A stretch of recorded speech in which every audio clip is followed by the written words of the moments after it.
Hey, and welcome to the podcast. Today, we are continuing the conversation that we were doing to start the school year.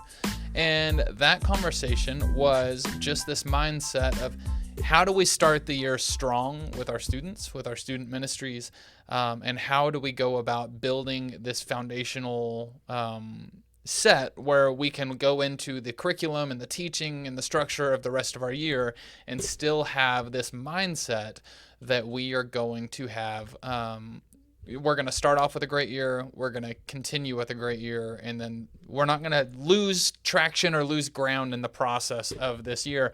And so last year we talked about vision casting, and we talked about setting the tone for the year through the vision that you are delivering to your students and your leaders.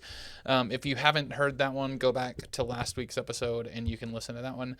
And today we are we're going to be talking about building relationships over programming.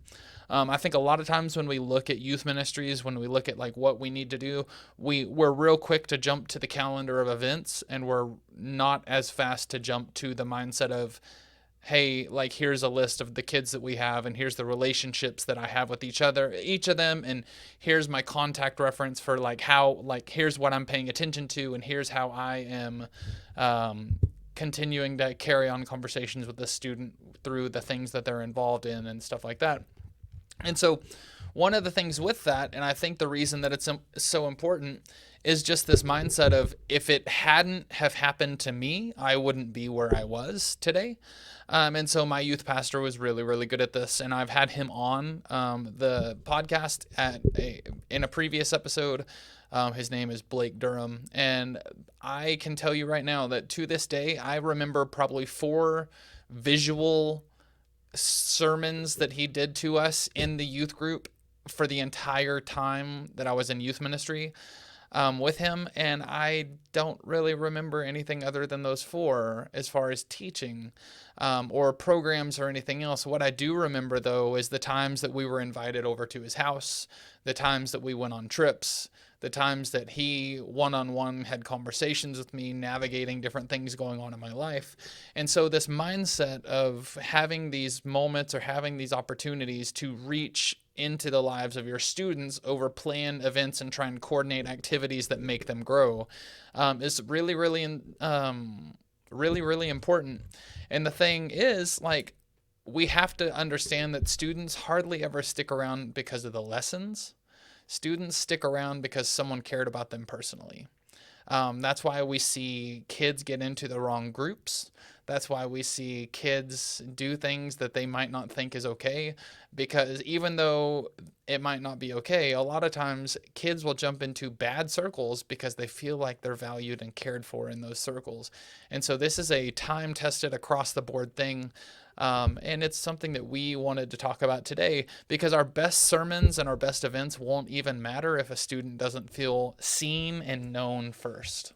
And so today we're going to talk about relationships and how they must come before programming, how to connect creatively at the start of the year, and then how to welcome new students while still caring for the core students that you've had for years or for at least a couple months. How do you continue to care for that core group of students while also still working towards introducing and welcoming and being excited for those new students? Because I think there's a heavy kind of balance between those two, and so we'll talk about that today as well. But so David, why do relationships have to come before events and before lessons? You know, it's kind of interesting this last year, starting over for the first time in a really long time after 10 years in one church. I was so quick to want to jump, exactly like you said, to jump into what the core of this ministry here is going to look like. What kind of programming, what kind of structure, what kind of, there's even sometimes the temptation to go, to kind of look at things that need updating and stuff and go, okay, let's change up the youth group, let's paint the walls, let's do all the different things. And it's really, really tempting to do that. But as you said, relationships have to come before all the events, all the programming, all the changes, all the things that happen, because at the end of the day, you also need to understand before making big changes what resonates with the students. Some of these walls, you look around and it's like, man, these were all painted by somebody.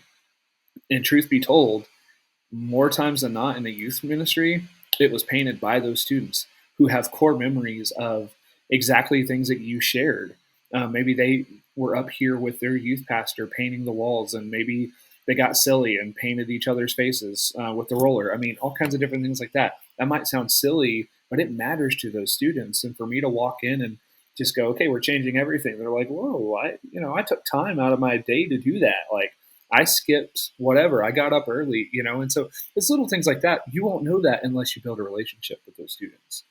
And so I think it's vital for us to spend time getting to know them as people, understanding what they bring to the table, and in building relationships with them. You begin to realize the things that they're passionate about. You begin to realize the things that God has called them to do, because it's not hard to see. When somebody cares and is passionate, it's very easy to see the things that God has gifted them with, because it's right there on the surface. And so, as you build those relationships, you can strategically find ways to uh, to place students in the best possible place for them to grow and to serve. Yeah. Well, and I think with that also, like, one of the things that's kind of been real big in Christian media circles right now, obviously, has been The Yeah, Chosen, with just this mindset of like getting to see a visual example of like what Jesus possibly did and what he was and how he acted and stuff like that. And I think one of the big takeaways that everybody is kind of getting from The Chosen more and more that I hear is just this mindset of like, what? Jesus is a normal dude. Like, he joked, he laughed, he spent time with people, he built relationships. He didn't jump from miracle to miracle. It's like, no, like, Jesus did 3 years of ministry and we recorded it in a couple chapter books. Like, and so just this mindset of like, there's so much to this, but I think that's one of the things that we need to take away from this the most is like, if we as youth pastors are striving to be biblical, Jesus modeled this better than anybody. Jesus modeled this through his time eating and walking and doing life with his disciples. And the thing is most of the time he just used the opportunities that were present yeah, to have teaching moments. And it was just wherever they were at the time, whatever was happening at the time. And specifically, I think of the time that they were in the temple and the Pharisees throwing in their gifts to the church, and then the lady going up and giving everything she had. I'm sure they were just in the temple that day. Jesus wasn't like, all right, we need to be here on Wednesday night at 7 o'clock so we can see this thing happen.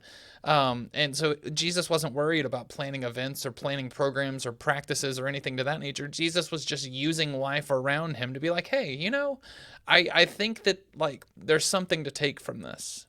And so a lot of his teaching was literally building moments of teaching out of the relationships that were already formed. And I think that one of the best ways that I've seen this afterwards is, I don't know if you listening to this are familiar with Bob Goff, but Bob Goff is a phenomenal illustration of this as well, and just this mindset of how he writes his books, how he does his conversations with people. And it's very, very much not this mindset of like, hey, I think that like we need to have this structure organized. And he's very much just like, hey man, I live life and Jesus is in it. Like, and so he uses a lot of different opportunities and a lot of different moments to just moments of his life to share these really, really powerful moments of impact and introspection on his part. And then he's just like, I like the parts of the Bible where Jesus talks about this. And then he equates that back to the relationship building moment in his life that was huge. And so if you haven't checked out any of his books, I would definitely recommend Love Does. And Everything, Everybody Always. Both of those are fantastic books. I haven't read his third one yet, but I'm sure it's great. And so with this, just if we're going back to biblically and just the 90s mindset of like, what would Jesus do? Like, Jesus would build relationships first too. We saw it in his everyday life. We saw it in everything that he was a part of. And a lot of times those teaching moments, just like the fig tree, they were walking past the fig tree and Jesus was hungry, and so he like went up to get figs, and there were no figs, and so he cursed the fig tree. They walk by it later, and the fig tree's dead. Like, and so it's one of those things that like Jesus was doing life with his people. Relationships mattered, and that was a super super big thing. And so I think with that, like, I think one of the biggest problems that we have with this is a lot of times we measure the attendance of events, or we measure the response that we have at altar calls, and we equate that as success. But I think in the mindset, like, we really need to focus that like number of students doesn't matter. It's how deeply impacted the student is and how the relationship has been built and developed. Because I've had a number of youth kids go through my ministries over the years. I bet I'm into the thousands just because I've been a youth pastor for 15 years. And so a lot of this, like, there's tons of people that come in and come out, and I would say that there's a handful of people that the relationships lasted, the relationships stuck, and the relationships were life changing in their part.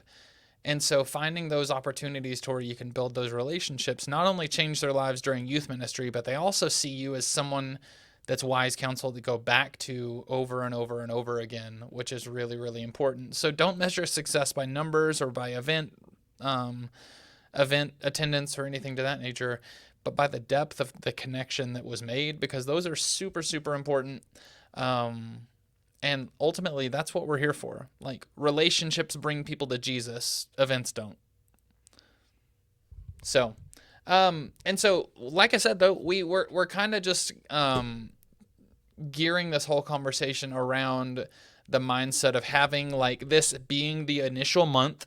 Most youth ministries, even if you went all summer, you kind of kick back into gear in August. And so, like, as we're using this as a first month of youth group conversation, David, how do we go about with creative connection ideas? How do we work on the mindset of just beginning to spark those relationships? Because I think that's something that's prevalent right now that we're working on. And then we can move towards the how to maintain and keep those relationships later. But a lot of times, especially in my group, we don't meet hardly over the summer. We do a lot of camps and mission trips and stuff like that. But as far as a week to week thing, we don't. We drop that for the summer. And so this, like tonight, Wednesday, we are starting our youth group for the fall. And so tonight is game time. Tonight is the relationship starts. Tonight is the relationship rekindling. It's all of those moments to where we check back in, make sure our students are doing good. And the ones that I didn't see a lot of over the summer are going to be the primary targets. So what are some creative connection ideas for getting those relationships started? And then how do you use them and implement them with maybe not even yourself, just your team as a youth pastor, with your volunteers and leaders and everything else? Yeah, I mean, I think there's several different ways. Well, obviously, there's several different ways of doing it. And I think when you've built those relationships with your students, and not just you, but your leaders have built those relationships, you have a pretty good idea of where you want to go with it from the start, which is really, really helpful. Um, Getting the opportunity over the last year to get to know our students and the heartbeat there has been really helpful for me, because I've had to kind of rethink my youth ministry strategy for this place, which is kind of interesting because it's not that different than some of the other youth groups and churches that I've been in, but things were structured very differently here compared to what I was used to. Like for one, and I think I've talked about it a little bit on the podcast, is this is a youth group that just really loves games and competition. And that's not something that is a big strength of mine. And so I've had to get real creative in being able to give the students what they need and what they desire from youth group, but also being able to shift into a culture of where we're leading the students. And so I do think that there has to be a balance where we lead these students where we want them to go, while also understanding where the students are. And so it comes down to, it's part of our mission statement we talked about, I think it was last week. We have to meet the students where they are before we can get them where they're going. And so, so many times I think we skip that step. We're just like, okay, this is where we're headed. Everybody get on the bus and let's go. Well, some people maybe for whatever reason, they might be scared of the bus. Maybe they've had a bad, they've had some bad experiences and they're not necessarily ready to get on a bus, but they're willing to let you come to their house, so to speak. And it's a metaphor, but at the end of the day, I think sometimes we have to consider that. And if they're not ready, then let's take some time to meet them where they are and to build those relationships so that they can be ready. Sometimes we push a little bit too hard, too fast, and we can certainly leave some students out and they can fall through the cracks. And that can be a tough spot to be in. Another thing I did that ended up being really cool for us, and I've been kind of trying to look it up because I can't for the life of me remember the actual name of it. Actually, oh, there it is. I just found it. So I've got it downstairs in our fellowship hall. But it's a game called Solarium. You can get it on if you look on crewstore.org, crustore.org, and you look, you've got like a little drop down menu, and if you look under their classic crew evangelistic resources, no, it's evangelism resources. It's called Solarium, and it's a deck of cards that have pictures on them. And essentially, the whole idea is to have a conversation through these cards. And so you ask a few different questions. I've done it twice with our students, and I ask different questions. Some of them are simple, basic connection kind of things like, hey, if you could describe your relationship with Jesus, which one of these pictures would describe your relationship with Jesus and why? Real simple, and you just lay out all the cards, all the pictures on a table, and they pick it up, and everybody goes around the table and says why they picked the card that they picked. And we tell them too, hey, if there's a couple of you that that resonate with the same picture, share the card. That's fine. But man, the conversations that led to was incredible. Even some of the tough ones, like they pick a picture of. There was one particular student who picked a picture of a person who looked homeless on the side of the street, and they were dirty and tired, and they were crying, kind of in a fetal position, and that was the card that she picked. And when we asked her why she picked that card, she said, because I believe that my relationship with Jesus is broken and I'm not sure how to fix it. And so I kind of feel like if my relationship was a house, I'm homeless. And I was like, oh no, and of course I'm like, I work on my face when I hear some of those like heartbreaking things, like don't let it show, don't make them feel judged or whatever else like that. But man, internally, I was like, man, not only is that deep, but that is heartbreaking. And the amount of ministry, the beautiful thing about it was us as leaders didn't even necessarily have to speak into it because our students stepped right in immediately. It was like, whoa, well, let's talk about this. And yes, it did turn into a bit of a cry fest, which can be really uncomfortable sometimes as guys leading in those things. But at the same time, the first one we ever did, the students began to minister to one another.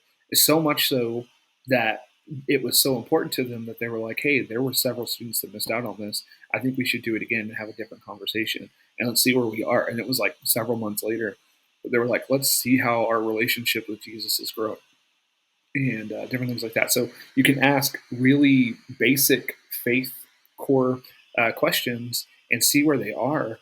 And man, I was writing down answers. It was a really cool, creative way for us to not only build those relationships, but to see where the students are. Because there's something about when the students' walls are down and they start to answer answer questions in a very deep and meaningful way. It is one thing to say, "Hey, how's your relationship with Jesus?" Okay, how many millions of different ways can I take this? But to say, "Hey, there's a bunch of pictures on a table. Which one of these describes your relationship and why?" All of a sudden, it focuses their mind, and so many of us are very visual people anyway. Focuses your mind, and you can go, "This right here explains it." And I don't necessarily know how to explain it, but this gives me a launching point to be able to do it.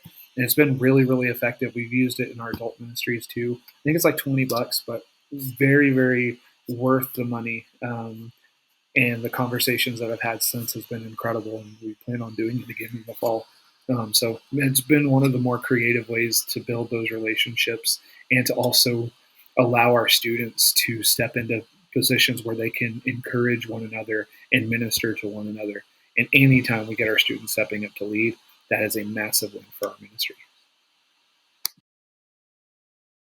Yeah, no, I definitely think so. And the thing is like ultimately the more comfortable you can get students, the more willing you can get them to do conversations, the better. And so having those opportunities to where even simple pictures are really, really good, just to kind of break that ice and break that tension of like, I don't really know how to put this into words. And so I've done something similar in the past. And if you're watching our podcast, you can, I'm about to screen share it, but if you're not, you can either look it up on our, you can watch our video podcast for this episode and find it, or you can just Google Alpha Youth Swimming Pool. And so basically with this, it's basically the same premise. And it's just this question of like, when it comes to your faith, what person describes you the best? And so if you're listening to this, there's people standing on the outside looking in, there's people sitting doing other jobs next to the pool, there's people that are fully in, there's people that are drowning in the pool, there's people that are upside down in the pool. There's a dude looking at himself in the mirror next to the pool, like all kinds of stuff. And so it's just this mindset of like, like if you were to describe your faith, what person in this picture would define your faith? And so it's a same premise, but it's a great opportunity. And in the website that has it, it even says the value of this exercise is in giving teens a chance to think about and share deeper thoughts than they might not have initially been able to access without the picture to prompt them. And so that's another thing that relationships do really, really well, just for the nature of like when you have those prompts, when you have those things that are super, super important conversations, the more you can break them down into picture format or anything else to where maybe it sparks an idea and they can elaborate on that idea instead of saying what they're thinking. It really, really does help. And so that's a huge way to do some of the, especially the initial conversations of, hey, like, where are you in your faith journey? Like, what does it look like for you? Like, where do you think you are? What would be your next step? And because part of the relationship building process is we have to have groundwork, like we have to have a ground level. We have to know where you are as a student. And then we need to know what your next step is. We need to know how we can help you get to that next step of understanding. And so a lot of times, even simple pictures or simple questions like this can really, really help those things. And so that's a huge part of building relationships, is knowing where students are. The other thing is just creating moments that aren't as deep or aren't as heavy. And just using the resources that you have.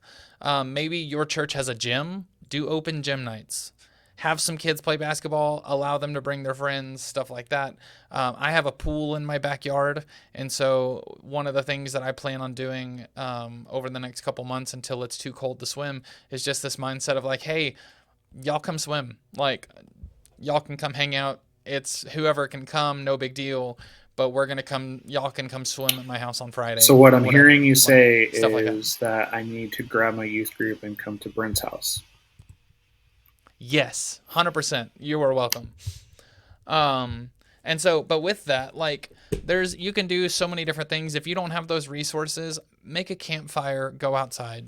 Um, have someone that plays guitar and just goof off and play music, do s'mores. Just have those moments where the main win and the main focus is building relationships and it's not And teaching. by the way, some of my favorite Because camp memories are exactly what you just said. We've had oh we've yeah, had without moments a where doubt.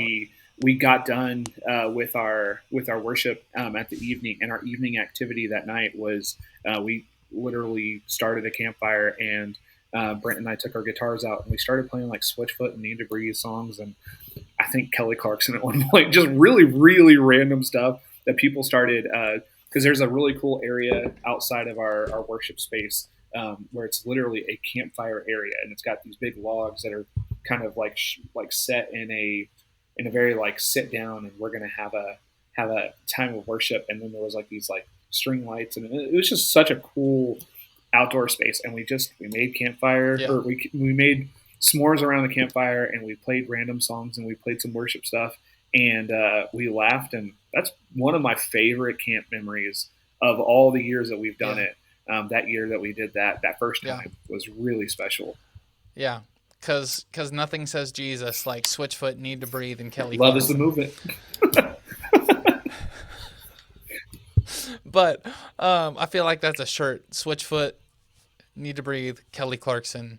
It's all you need. Jesus. Make it happen. It'll be on the Student Ministry Yeah, Conversations maybe. website tomorrow.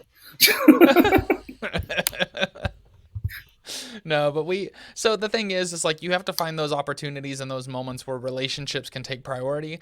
I'll even tell you what we're doing tonight. Tonight, like I said, is our first Wednesday night back for the fall. And we see quite a few of our students over the summer, but there's quite a few that we don't. They don't come to mission trips. They don't come to church camps. We have some students that are gone for most of the summer due to divorced families. We have some that are gone for the summer just because they're busy and they're constantly gone doing sports camps and all the other things. And so there's some kids that we don't see all summer long, and so they do come back and on for the fall.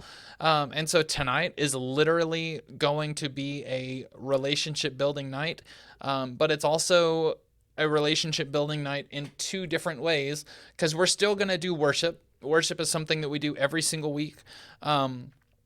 But that is for the sole purpose and sole priority of building back that worship team's relationship because they get super close over the school year. And so with that, they spend a lot of time practicing and everything to that nature. And so having worship for the game night that we start the year off with is one of those opportunities to where we still get to practice. We get to have that worship team come back together and that relationship gets to start being rebuilt. And then secondly, with that is just this mindset of we will see kids tonight that we haven't seen in 3 months. And so it's one of those things where we really, really try to embrace all the kids and we separate them from their normal friends. We put them in groups with kids they probably don't know, all for this point and all for the purpose of trying to build new relationships and strengthen that core youth group that we talk about regularly.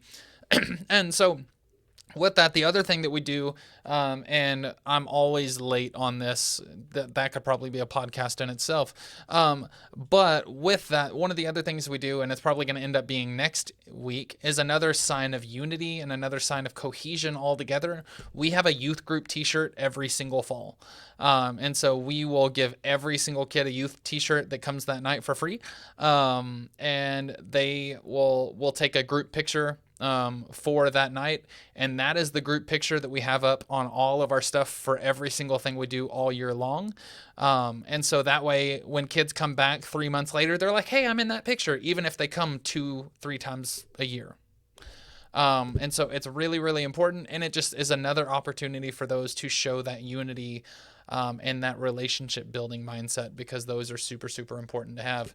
And so then the other half of it, and David kind of touched on this, is your leaders. Remind your leaders that the win for the first month is not smooth running programs. The win is remembering kids' names and trying to remember a thing or two that you can talk about next week with them. And so however you need to do that, I know for some leaders in the past, I've seen they have every kid take a photo. and like so they take pictures on their phones, so they can remember their names and remember which kid is which, but then they also can remember and like jot down on that photo with their finger like one thing that they talked about that they can touch base on next week. Super easy, super relational, but the win is not building smooth programs. The win is building relational bridges. And so having those relationships built now will start and continue for the rest of the year. And then even jumping into October and November, you can already be deep into those deeper conversations, but you have that trust built from the relationship building that you've already done, which is really, really good. And so I guess the last kind of thing that we talked about at the beginning of this that we really haven't discussed yet is how to intentionally pursue new students without neglecting the core students. And I have some ideas on this one, but Yeah. David, once again, like how do you kind of run with this, and how do you do this in your Key is, as simple as this sounds, is student leadership. The best way to pursue new students is by using the students that you already have. You're not neglecting core students if the core students are the ones doing the pursuing. And that doesn't mean that we don't do anything. That's exactly what I was going to say. That's the whole win. If our students are pursuing, because I mean, at the end of the day, and we talked about this a little bit last week, is this is their youth group. We had our time, and for some of our leaders who never got the opportunity to do youth group, that's super sad. But at the same time, even for our leaders, it's not their youth group. It's our students' youth group. And the better job that we can do in utilizing our students, they're the reasons why these students are going to continue to come and to continue to come back over and over and over, because there's just something about the connection of having people who are like-minded, who, or even if they're not that like-minded, the fact of the matter is, like, having people your age to hang out with makes the whole experience so much better and so much more rich, and that's why our students will always be more effective than us. Our job is to equip these students to be leaders for the church today, right now, not tomorrow, right now. So that's the simple answer. And there's so many different ways to do that and lots of strategy and different things like that. But at the end of the day, as long as we are equipping our students to go out there and pursue new students, you're always going to have that connection. Yeah. And the thing is I mean, you can call it whatever you want, but at the end of the day, your core group is your bringers and your connectors. They are the ones that are bringing new kids into your group, and then you have either those same kids or a different group of kids that are the ones that are connecting them into the group. And so when they get there, they are the ones that are walking with them through the night. They're the ones that are like, hey, now we go this way. Now we go over here to this small group. Hey, I'm going to sit next to you. The ones that are making them feel seen and heard, which is what we've been talking about this whole conversation. Being seen and being heard is 10 times more important than the lesson you have planned for that night. And so with that being said, it is a huge opportunity. And it also gives you that opportunity, like David said, to not ignore your core. Because when you are utilizing your core students through student leadership, you are giving them opportunities to not only grow in their skill sets, but you're also using them and giving them importance and showing them that they matter even more by asking them and relying on them to be the bringers and the connectors in your group. You are never going to be the PR person for your group. Your students and your leaders are the ones that need to go out into the community and say, man, I like Wednesday night or Sunday night is my favorite part of the week. My son is going into 7th grade, and like, it's something that I love to hear. Woke up this morning. He was like, man, I'm so excited that we're going back to youth this week. And it's just one of those things. It was like, that's great.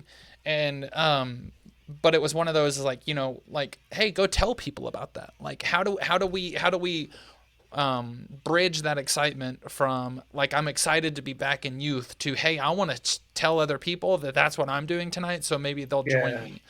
Because that's how the whole Jesus thing started. Jesus radically changed a few people's lives, and then they were like, I gotta go tell somebody. And so that's the goal that we have too. I'm not saying that our youth group is Jesus, but our youth group hopefully is the one that's pointing them to Jesus. Exactly that. And, the funny thing is, this last Sunday was kind of our soft launch back. We're technically not until next Sunday, but with Refuel, like our Wednesday nights and stuff. Once that kicks in, our whole church is sort of back, and so we're still technically a little off from it. But this last Sunday, we had more of our students back, which was really great, and just the feeling. And it was the funny thing is.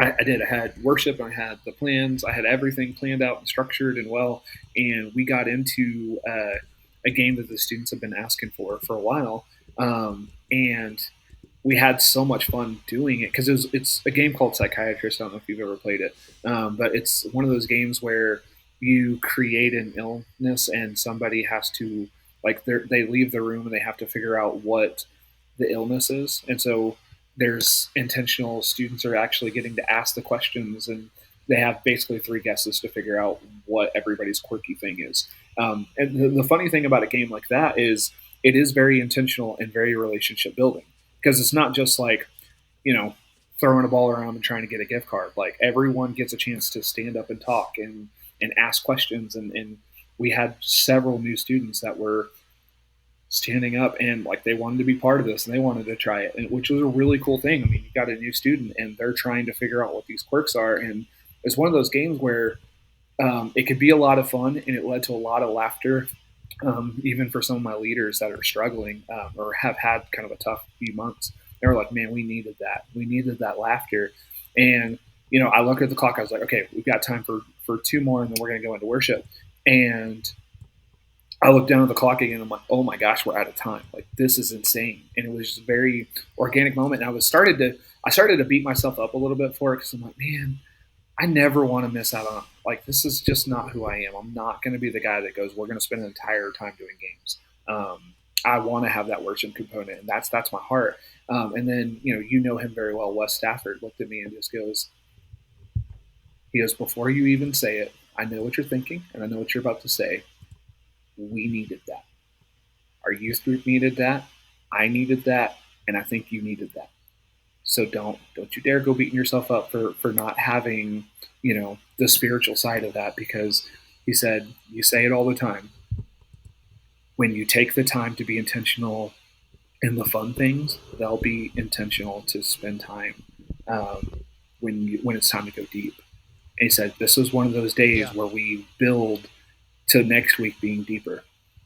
And I was like, you're right. Thank you for the reminder. And again, having those good leaders that got to pour back into me too, when I started to go, oh man, this was a missed opportunity. He goes, no, this was a great opportunity. Don't forget that. Yeah. Yeah. That's awesome. Yeah, no. And I mean, it very, very much. And that's the whole point of everything. And one of the things we've been trying to do with this season, at least for the past couple episodes, and we're going to try and keep it going, is also just kind of throw in biblical tie-ins. And we talked about Jesus and everything else, but Paul, even the verse for today is 1 Thessalonians 2:8. And it's just this mindset of we cared so much for you that we were pleased to share with you not only the gospel of God, but also our own lives, because you had become dear to us. That is all about relationships. That is all what we're trying to do.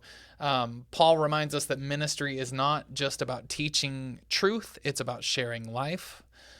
And as youth pastors, we can apply this by opening up our homes, by being present at baseball, softball, football, dance recitals, all the things, or just sharing meals with our students. And so using those opportunities, using those moments to where you can find those great relationship building things is key. And the gospel becomes tangible when it's wrapped up in authentic relationship. That's how Jesus did it. That's how the most impactful youth pastors have done it for decades. And so with that, have that in mind. Use relationships to teach the gospel. But the relationships are important, and don't overprogram and underbuild relationships. That's our focus. That's our that's the whole message for today. And then a closing challenge for this week. If you're listening, write down 3 ways right now. Write down 3 ways to connect with your students outside of programming. Schedule 1 intentional relationship moment with a student or a leader before your next meeting. And then also encourage a core student to help welcome someone new. Maybe you already have that. Maybe that's adding someone to the leadership team, or maybe that's working on starting a leadership team for that purpose. But the goal is that at the end of the day, your students may forget the sermons you preached, but they will not forget the way that you made them feel known. And so with that being said, that is all the time we have for today. Next week, our conversation is going to be over creating a healthy rhythm, because that is one of the other intro things that really needs to happen when you are starting off your youth group for the fall. And so we will look at healthy rhythms. We'll talk about balancing fun and discipleship and all those great things. But for all of you that are listening, two things. First off, we hope that you would share this podcast with your youth pastor friends. We sent a message yesterday. 4 years ago, we were at episode 16, and this is episode 218, which is absolutely crazy. And so we've had a bunch of youth pastors listen to us over the years, and we've had some come and some go, but we are still 100% fueled by word of mouth and sharing of this podcast with youth pastor friends. So if you like this podcast, please help us by just sharing it. You can tag us on social media, however you want to do that, but that is how we grow. That is how we get more youth pastors listening to us. And then also, we would love to hear from you. If you have any comments or thoughts towards this episode or any other episodes, shoot us a message. You can email us, podcast@studentministryconversations.org, or reach us on Facebook or Instagram @TalkStudentMen. We would love to have conversations about this going on in your programs, how we can help you with your programs, or anything in that realm. But thank you for listening. Thank you for being a part of, thank you for having this be a part of your week. And we hope that you will continue listening to us. And until next time, we hope you have a great week.